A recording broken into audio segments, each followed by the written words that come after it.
আজ হঠাৎ করেই ঢুকে পড়লাম এমন এক জায়গায় যেখানে ঢুকতেই মনে হলো এটা শুধু রেস্টুরেন্ট না, একটা ছোট্ট সবুজ পৃথিবী।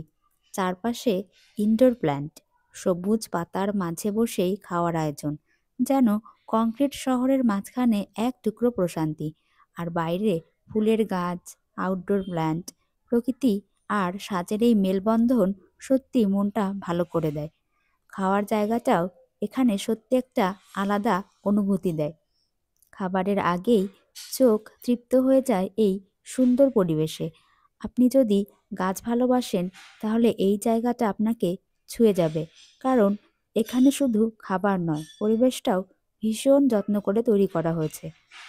আমি আসলে গিয়েছিলাম পেটুক রেস্টুরেন্টে, আর সেখানে গিয়ে এত সুন্দর সুন্দর ইনডোর প্ল্যান্ট আর আউটডোর প্ল্যান্টের কালেকশন দেখে সত্যি মুগ্ধ হয়ে গেছি। তাই আর ভিডিও না করে থাকতে পারিনি। চলুন আপনাদের ঘুরিয়ে দেখাই এখানে আমি ঠিক কি কি গাছ দেখেছি।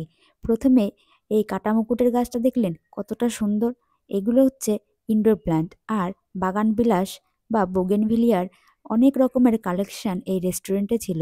আপনি যদি এরকম ভিডিও দেখতে পছন্দ করেন তাহলে আমাদের চ্যানেলটি সাবস্ক্রাইব করে আর লাইক কমেন্ট করে আমাদের পাশে থাকবেন। আজকের মতো এই পর্যন্তই, টাটা।